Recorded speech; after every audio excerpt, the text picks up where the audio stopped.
आपने कभी सोचा है कि बिग बैंग से पहले क्या था? ये वो सवाल है जिसने दुनिया के बड़े बड़े फल्कियाती साइंसदानों को भी हैरान कर रखा है।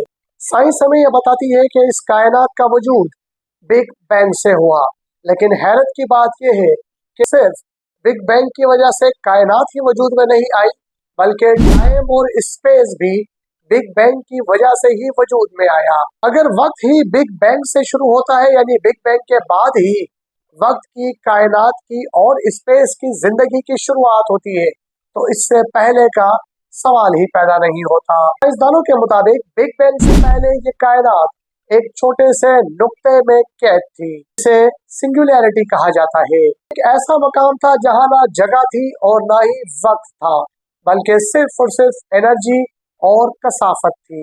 लेकिन फिर सबसे बड़ा सवाल यही बनता है कि सिंगुलैरिटी खुद कहां से आई, और इस सवाल के जवाब में मुख्तलिफ नजरियात सामने आते हैं। हमें मौजूद मामूली सी क्वांटम हलचल से वजूद में आई, यानी कुछ भी नहीं से कुछ बन गया। एक और नजरिया ये भी है कि कायनात एक साइकिल की तरह है, बार बार बनती रहती है और बार बार खत्म होती रहती है।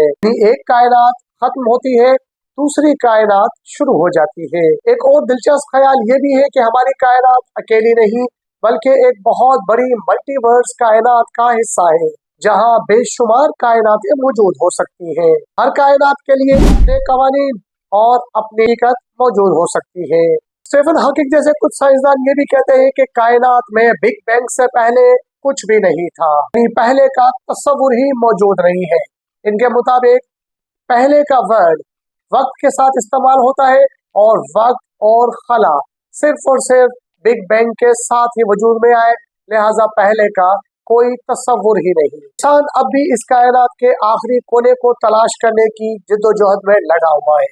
अगर वो तलाश कर पाया तो शायद ये मजीद राज भी हम पे खुल जाएगा।